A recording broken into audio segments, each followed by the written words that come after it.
Hello guys, इस video का thumbnail और पीछे का बैकग्राउंड देख के आपको समझ में आ गया होगा कि आज हम लोग बावड़ी में आए हैं। तो ये 9 मंजिला बावड़ी के बारे में आपको थोड़ा बता देता हूँ डिटेल के साथ में। ये 9 मंजिला बावड़ी 1797 में महाराजा मान सिंह ने बनवाई थी। ये बावड़ी 9 मंजिला जब राजा ने बनवाई थी तब भी ये 9 मंजिला बावड़ी थी। इसके ऊपर वाले जो फ्लोर आप देख रहे हो, सबसे ऊपर वाला फ्लोर, ये सैनिकों के रहने के लिए बनाया गया था। बेसिकली इस बावड़ी का यूज़ पानी भरने के लिए और साफ पीने के पानी के लिए यूज़ किया गया था। इसके कुछ एविडेंस भी है मेरे पास जो मैं आपको वीडियो में आगे दिखाऊंगा, जो कि एक बुक है। जैसे पहले भी आपने बहुत वीडियो देखी होगी, उन सभी वीडियो में जितने भी यूट्यूबर ने आपको बताया इस बावड़ी के बारे में, उसमें 50-50 फेक था और कुछ चीज़ें तो बिल्कुल ही फेक थी।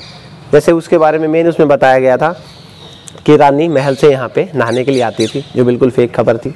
रानी कभी आती नहीं थी यहाँ पे और वो महल में ही रहती थी। दूसरी सबसे इम्पोर्टेंट चीज़ मैं जो आज इस वीडियो में कवर करने वाला हूँ वो ये है कि ये बावड़ी अधूरी है। क्या आपको पता था ये बात कि ये बावड़ी अधूरी है? ये बावड़ी कभी पूरी हुई नहीं थी, क्योंकि जब महाराजा मान सिंह का पीछे गांव मांडन में लड़ाई हुई थी, युद्ध में वीरगति को प्राप्त हो गए थे, उनकी मृत्यु के पश्चात ये बावड़ी अधूरी रह गई थी। तो ये बावड़ी कहाँ से अधूरी है उसके बारे में हम बात करने वाले हैं आज।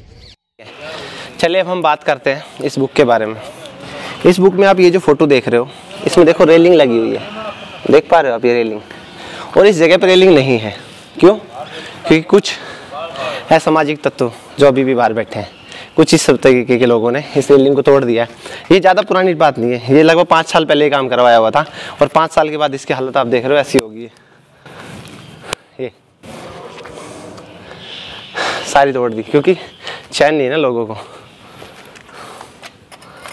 और पीछे रिनोवेशन का काम चल रहा है, तो जब तक ये काम ख़त्म होगा हम आगे नहीं जा सकते। इसलिए पहले हम नीचे वाले फ्लोर पे जाएंगे और वहाँ से देखेंगे। इसकी प्रत्येक मंजिल, हर मंजिल में से एक झांकी बनाई हुई है जो कुएं पे है। जो इसका मेन कुआं है वहाँ से हम नीचे झांकी देख सकते हैं जो नीचे वाले फ्लोर को दिखाती है। कुएं में कितना पानी है ये भी हम वहीं से पता लगा सकते हैं, कुएं की उन झांकियों से झुक के। तो पहले उस झांकियों के बारे में ले चलता हूँ। दूसरा अपना मेन टॉपिक ये है कि बावड़ी अधूरी रह गई थी। तो बावड़ी कैसे अधूरी रह गई थी, क्यों अधूरी रह गई थी, उसके बारे में हम बात करेंगे इस वीडियो में आगे। चलो बात करते हैं इसकी सीढ़ियों की। तो सीढ़ियों के बारे में बताता हूँ। जब 22 सीढ़ियाँ आ रही हैं तो उसके बाद एक चोपटा बनता है कुछ इस तरीके का। तो जब भी मेरे को बताया गया है कि 256 पैड़ियाँ इसमें होनी चाहिए, तो 22 स्टेप्स के बाद कुछ इस तरीके से चोपटा आता है। तो पहले हम पूरी पैड़ियों को गिनेंगे, उसके बाद काउंट करके डालते हैं वीडियो में कि कितनी है। तो यहाँ से 22, 44 और 2 46 पैड़ियाँ यहाँ तक हो चुके हैं। इसके बाद 47, 48, 68 पैड़ियाँ हैं वहाँ तक, 68 पैड़ी। जैसे जैसे वीडियो में हम लोग आगे बढ़ते जा रहे हैं इसकी खूबसूरती और भी ज़्यादा हो गई है।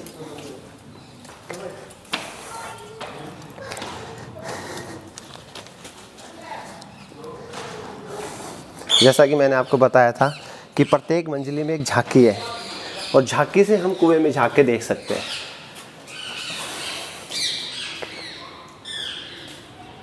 तो झांकी हमारे सामने है, जैसा कि आप देख पा रहे हो। मधुमक्खियाँ थोड़ी ज़्यादा हो गई है, इस वजह से हमें वहाँ पे जा नहीं पाएंगे, इसलिए मैं जूम करके आपको दिखा देता हूँ वो जगह कि एक झांकी है जिसमें से हम कुएं में देख सकते हैं। जब मैं सबसे नीचे आपको कुएं में ले जाऊँगा तब वहाँ से दिखाऊँगा इस झांकी के बारे में। ये है वो झांकी, यहाँ से आप कुएं में देख सकते हो आराम से। नीचे मधुमक्खियाँ भी दिख रही होगी आपको, इसलिए हम आगे जा नहीं सकते, यहाँ से वापस जाना पड़ेगा अब। इसके 7वें फ्लोर से नीचे जाने के बाद अब हम 8वें फ्लोर की तरफ जा रहे हैं, क्योंकि बेसमेंट है तो 7 के बाद इसमें नीचे 8 आएगा। तो 8वें मंजिल पे पहुंच के कुछ इस तरीके से है।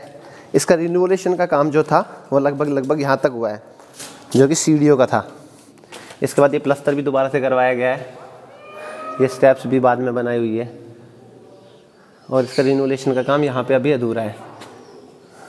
यहाँ से वो सामने उस झांकी तक जाते थे पहले, वहाँ पे अभी मिट्टी हो गई है। ये देख रहे हो मिट्टी हो गई है, पहले हर जगह ऐसी मिट्टी से दब चुका था ये। और लेकिन जब से इसका रिपेयरिंग का काम चल रहा है सबसे मिट्टी हटा दी है। बाकी किसी फ्लोर में भी इस तरीके का नहीं है, सिर्फ एक ही फ्लोर में मिट्टी देख पा रहे हो आप लोग।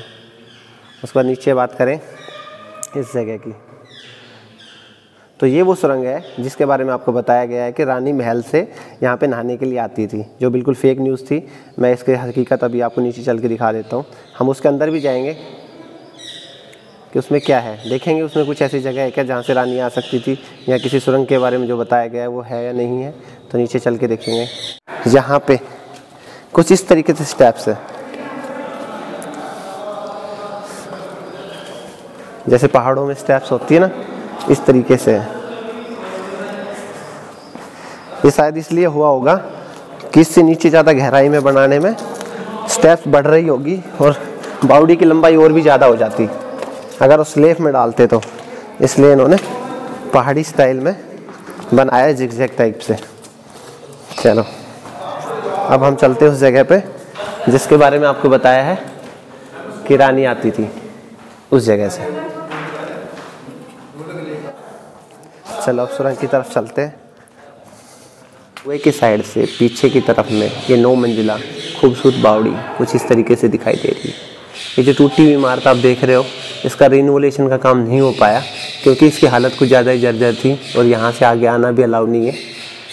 पर जिस जगह पे मैं खड़ा हूँ यहाँ पे आप आराम से आ सकते हो क्योंकि ये स्टेप्स बिल्कुल अभी नहीं करवा दी है। चलो अब हम इस गुफा में, इस सुरंग में जाते हैं जहाँ पे रानी के बारे में बताया गया कि रानी आती थी महल से। यहाँ पे ऊपर, यहाँ से मेन बात ये है कि जब आप यहाँ से आएंगे तो ऊपर इस कुएं के ऊपर से, इस सुरंग के अंदर से जाएंगे, ऊपर कुआं है और कुएं के ऊपर से आपको नीम राणा का महल साफ दिखाई देगा। तो वहाँ से लगभग ऐसा बोला गया था कि महल इतना पास होने की वजह से शायद रानी इसमें आती थी, या कुछ लोगों ने तो इतना भी बोल दिया कि वो यहीं पे आती थी। तो अब हम कुएं के अंदर है और हमारी गहराई है 9 फ्लोर की। ऊपर कुआं देख पा रहे हो आप। तो इस 9 फ्लोर की गहराई में भैया ऊपर से कुछ डाल मत देना, ठीक है। तो 9 फ्लोर की गहराई से मैं देख पा रहा हूँ। तो ऊपर कुछ लोग हैं जो मुझे देख पा रहे हैं नीचे की साइड में। रानी कभी आई नहीं थी यहाँ पे क्योंकि इसमें कुछ भी ऐसा नहीं है, सारी दीवारें हार्ड है और इसमें पानी भी भरा होता था। अगर ऐसी कोई सुरंग होती तो उसका पाइपलाइन ऊपर से होती, या फिर जो सुरंग बनी होती वो ऊपर से बनी होती, नीचे तो कोई मतलब ही नहीं है। और इस जगह पे पानी भरा होता था। अभी हाल ही में काम करा है इसका, पहले यहाँ पे आ नहीं सकते थे पर अभी आना अलाउ कर दिया है क्योंकि अब ये रिपेयरिंग करके साफ़ सुथरा है और ऐसी कोई चीज़ है नहीं जो ढह सके। तो ये सुरंग है कुएं में जाने के लिए। सबसे बेस्ट इसमें यही है क्योंकि अक्सर लोग जो हैं वो यहाँ तक आते हैं, तो ज़्यादा लोग आते नहीं है यहाँ पे, सब वहाँ पीछे से चले जाते हैं। तो ऐसी कोई बात नहीं है, मैंने आपको पूरा घूम के दिखा दिया अंदर तक। अगर आप इतनी दूर से नीम राणा बावड़ी घूमने आते हैं तो मैं कहूँगा आपको बिल्कुल आप यहाँ पे आ सकते हैं। देख सकते हो मैं कुएं के अंदर हूँ इस टाइम। ये पूरा कुआं, कोई दिक्कत नहीं है किसी तरीके की। पहले यहाँ पे जानवर हुआ करते थे पर अभी कुछ नहीं है ऐसा, बिल्कुल साफ़ सुथरा है, नीट एंड क्लीन है।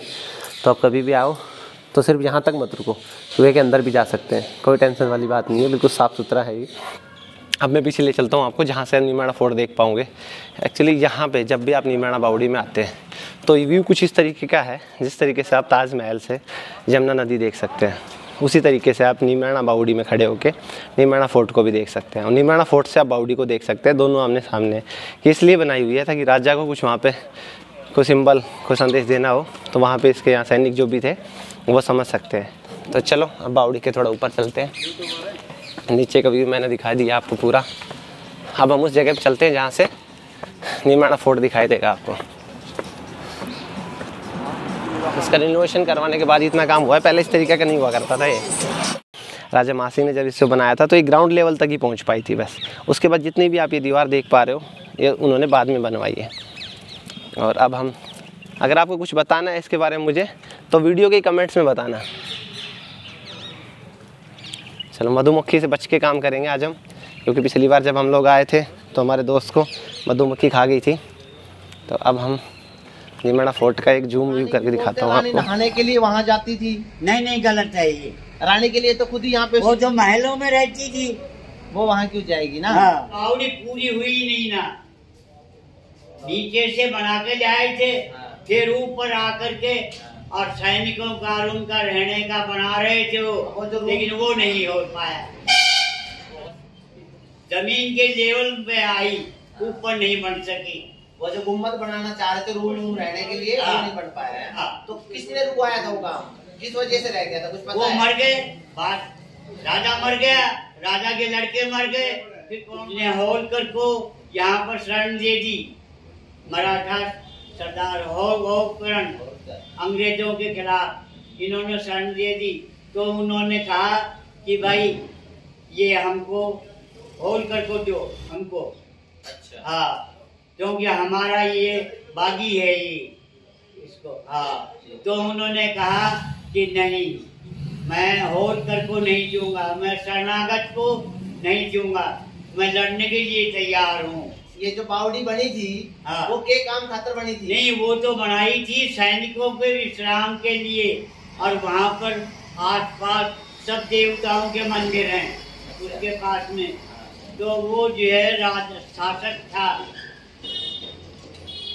नियमराना, बहुत आगे तक था, ये हरियाणा वगैरह ये जो पंजाब आधा इसी में था वो।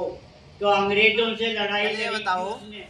ये जो बोल रहा से बार बार की बावड़ी के अंदर बारात चली गई थी, बोलो वापिस ना आई, ये बात सही है? सब गलत है। सच्चाई क्या है? सच्चाई कुछ नहीं है कि ना बारात में गई ना हम जिक्र सुने। पहली बार 9 मंजिल की बताओ से भी नोई के है, तो मैं अटकी थी माटी से, क्यों जबकि से कोई उसके ध्यान नहीं दिया, तो मैं 1-1.5 खंड रहेगा था, बाकी सारी माटी से भर गई। नीचे ले गई। मतलब एक ही फ्लोर बचे हुए तो, और बाकी डेढ़ 1.5 फ्लोर, 2 मान ले, मतलब 7। दो ही मान ले। तो 7 मंजिल माटी में दब चुकी थी। हाँ, ठीक है, फिर आगे मैं बताओ। तो गिन के नहीं आया, तू गिनिया, मेरे पिता 9 है, पूरा ही हाँ, बात बता। 9 ही है। नहीं समझा? हाँ, तो ये अटकी थी जो चौधरी राम स्वरूप, ये चारों भैया, मैं तो छोटा ही सोचता था, चौधरी राम से कुछ दिमाग में एक ही पैसा घर में लगाया जाए, तो आस पास का, और हमारा पिताजी का नाम था मंगल राम चौधरी। तो टेप बावड़ी का नंबर लगाया, कुछ निजी पैसे थे, ना कोई चंदा लिया किसी से, ना राज्य सरकार में संबंध था, ना कोई बंद था, कुछ भी नहीं, अपने निजी पैसे से। ये पुराना आदमी पूछ रही किसी जगह नहीं बैठे, अपने निजी पैसे से इसने बावड़ी छटवाई। या जुट गई। आप लोग भूल के हम क्या क्या नहीं किया, हमारे सामने हम क्या नहीं किया। तालाब अटका, तालाब ने छटवाया ना, क्यों क्या तबेला खत्म हो गया था, तबेला ने बनवाया कि एक चीज, ये सारा काम धर्म में लगा रहे, नहीं क्यों क्या? तो बता क्यों, कोई कमी बता, ये आप लोग भूल गए हम क्या किया। सही। तो चलो मैं अपने बारे में बता देता हूँ। ये बाबा हमारे, मैं इनका पोता हूँ। ये मेरे बाबा के बड़े भाई हैं, सॉरी ये बाबा के छोटे भाई हैं हमारे। और इनसे आप, जो मेरे बाबा थे वो आपसे बड़े थे? बड़ा, उसे 2 जगह बड़ा था, चौधरी राम से बड़ा था। समझ गया, मतलब उससे ऊपर आपका एक भाई और था, और उससे ऊपर मेरे बाबा थे। हाँ, उसके बाद तो नारायण बाबा बड़ा भाई। हाँ, वो समझा। समझ गया। चलो ठीक है बाबा, और ऐसे कर दो। बट